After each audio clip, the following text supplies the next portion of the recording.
Bonjour, c'est Jurixio, j'espère que vous allez bien. Aujourd'hui, on se retrouve dans une nouvelle vidéo pour parler un petit peu des moments un petit peu difficiles que je suis en train de traverser actuellement, puisqu'en effet, je me suis assez gravement blessé. Et donc, j'avais envie de faire une vidéo pour vous partager un petit peu mon ressenti par rapport à cette blessure, qui est sans doute la plus grave, la pire blessure de ma vie. Puisqu'en effet, en jouant au foot, eh bien, je me suis gravement blessé, puisque j'ai eu une rupture du tendon d'Achille. Et donc j'avais vraiment envie de vous faire partager ce moment très douloureux pour moi. Alors j'en ai déjà assez parlé longuement sur Instagram et d'ailleurs je profite de cette vidéo pour vous remercier du fond du cœur, sincèrement du plus profond de mon cœur de tous vos messages d'encouragement, de tous vos messages de soutien. Franchement ça donne vraiment beaucoup de force. Et donc je me suis dit que je pourrais bien sûr faire une vidéo pour partager déjà ce que je ressens et aussi bien peut-être que cette vidéo pourrait servir à d'autres personnes qui se trouveraient dans la même situation que moi, qui aurait par exemple la même blessure que moi. Alors, que s'est-il passé pour en arriver là? Alors déjà, tous les lundis soirs, eh bien, je joue au foot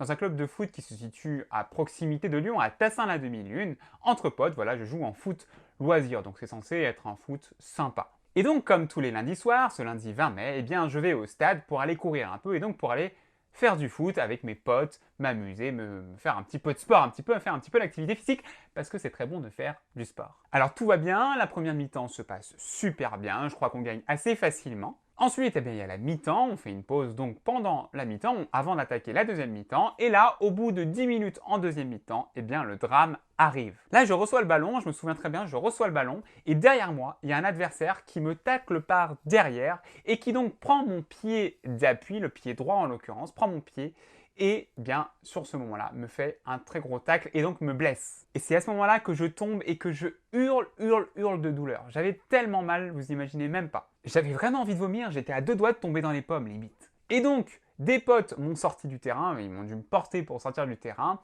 je vais me changer et ensuite, eh bien, on se pose la question de savoir s'il faut aller aux urgences. Eh bien, on va aux urgences. Et c'est à ce moment-là où je commence à craquer tout simplement. Je pleure clairement parce que je sens vraiment qu'il y a quelque chose de grave qui s'est passé et ça me fait chier concrètement. J'étais vraiment effondré. Et pour me consoler, je me dis bon ça va, j'arrive à marcher, ça doit pas être très grave. Bon, j'arrive à marcher mal, certes, mais j'arrive à marcher. Donc sans doute que ma blessure n'est pas super grave. Du moins, c'est ce que j'espère. Pour autant, malgré tout, je suis très inquiet parce que je n'ai jamais été blessé de ma vie. Et donc, c'est ma première grave blessure. Et là, c'est le moment où je commence vraiment à avoir peur. Donc, on va aux urgences, et aux urgences sur place, ça va. Ça a été assez rapidement, parce qu'on a attendu 2-3 heures. Je sais qu'en général, les urgences, c'est 6-7 heures. Là, ça va, ça a été assez rapide. Donc, tant mieux, en quelque sorte. Bref, donc, aux urgences de l'hôpital Saint-Luc, l'hôpital Saint-Luc, c'est en plein centre de Lyon. Aux urgences de l'hôpital Saint-Luc, eh bien, ils m'auscultent, et là, tout de suite, le verdict tombe, la rupture du tendon d'Achille. Et le mec des urgences me dit qu'il va sûrement falloir que je me fasse opérer pour suturer le tendon d'Achille qui a donc été sectionné. C'est alors qu'ils me mettent un plat temporaire, ils me donnent des béquilles et ensuite ils me disent de rentrer chez moi. Et le lendemain, eh bien quelqu'un du service orthopédique va sûrement m'appeler pour venir fixer un rendez-vous avec un chirurgien orthopédique. Bon là je rentre chez moi et je suis très apeuré parce que c'est une opération première chose et je suis très stressé parce que je sais vraiment, je suis pas trop, je suis un peu dans le flou concrètement. Et le lendemain matin, le mardi matin, on m'appelle et on me dit de venir pour faire une consultation donc à l'hôpital Saint-Luc à Lyon. J'ai ma consultation et donc le chirurgien me dit confirme le verdict en fait de la veille, rupture du tendon d'Achille et je vais devoir me faire opérer parce que je suis jeune et si je veux reprendre du sport, eh bien il est nécessaire de me faire opérer pour que le tendon soit bien réparé. En plus de cela, en plus de m'affirmer ce terrible verdict, il me dit quand même malgré tout que je vais pouvoir me faire opérer dans la journée, donc dans la journée de mardi. Donc ça déjà c'est un côté rassurant parce qu'au moins ça va vite, c'est fait. Donc j'accepte, il me dit simplement que je risque sûrement d'être opéré en fin de journée de mardi. Donc ce qu'il faut savoir, c'est que le rendez-vous avait lieu à peu près à 10h du matin, et donc ensuite, je fais le tour un petit peu de l'hôpital, je vais au service ambulatoire, parce que je pouvais sortir le soir même, et donc là, je me retrouve toute la journée à jeun, j'avais super soif, j'avais super faim, mais bon, j'étais à jeun, je savais que j'allais me faire opérer. Bon, le temps passe, et puis à 17h, un mec des urgences vient me voir et vient me dire que finalement, ils ne pourront pas m'opérer aujourd'hui, le mardi, puisque en réalité, ils ont eu beaucoup trop de monde aux urgences. Et là, franchement, je peux vous dire que j'avais vraiment les boules parce que j'ai perdu une journée à rien faire, j'avais soif, j'avais faim, je pouvais rien faire, et le mec à 17h vient et en me disant que c'est pas possible. Bon là j'avais grave les boules. Et donc ensuite le mec me dit qu'il faut que je revienne le lendemain cette fois-ci pour procéder à la véritable opération. Bon du coup je m'exécute et je reviens le lendemain, je rentre chez moi et je reviens le lendemain. Et donc le lendemain, le mercredi, je retourne à l'hôpital et je vais donc me faire opérer. Alors l'opération, je pense qu'elle a dû durer environ 1 heure. Voilà, j'ai dû rentrer au bloc à 13h30 et quand je me suis réveillé en salle de réveil, parce que je me suis fait opérer sous anesthésie générale, quand je me suis réveillé, il était à peu près 17h. Donc c'était la première fois que je me faisais opérer sous anesthésie générale. J'étais très stressé. Bon, en réalité, ça s'est très bien passé, le réveil s'est très bien passé. Bon, déjà de ce point de vue-là, c'est bien quand même. Alors, qu'en est-il des soins post-opératoires, après l'opération? Je vais devoir garder un plâtre pendant 3 semaines. Plâtre qui m'empêche de poser le pied par terre. Et ensuite, à l'issue de ces 3 semaines, eh bien, je vais garder une botte, une sorte de botte dans laquelle on peut mettre le pied. Et cette botte, je la garde aussi 3 semaines. Et avec cette botte, en fait, je pourrais régler l'angle de mon pied. Parce que là, ce qu'il faut savoir, c'est qu'avec mon plâtre, à l'heure où je fais cette vidéo, j'ai encore le plâtre.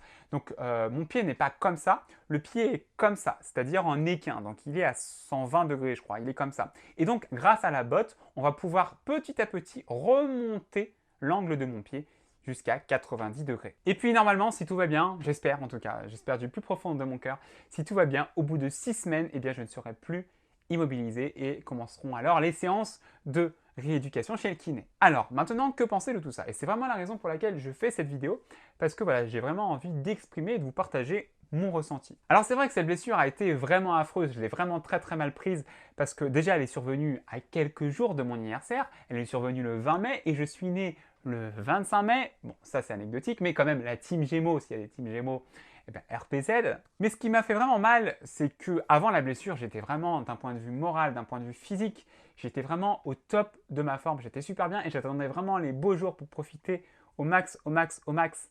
Et puis voilà, ce qui est arrivé est arrivé. Et puis en plus, j'avais énormément de projets pour la rentrée à préparer, il fallait que je me déplace, j'avais des cours cet été, etc. Et bien ce qui en réalité ne sera pas possible, puisque à cause de cette blessure, je ne peux pas trop marcher, je ne peux pas me déplacer concrètement. Enfin bon, voilà, vraiment, ce qui me fait chier, c'est que c'est vraiment très mal arrivé. Et au début de ma convalescence, j'ai vraiment eu énormément de mal, parce que je me suis rendu compte que j'allais pas faire de sport avant un petit moment. Et ça me fait chier. Ça me fait chier parce que voilà, le sport, apparemment, d'après ce que j'ai lu sur les forums, le sport, le vrai sport, pas le vrai sport, mais le foot en tout cas, je pourrais le reprendre d'ici au minimum 6 mois. Et 6 mois, ça va être très long. Très long. Et en plus, le sport, voilà, j'adore faire du sport. Enfin, en plus, l'été, j'adore vraiment me dépenser avec le soleil.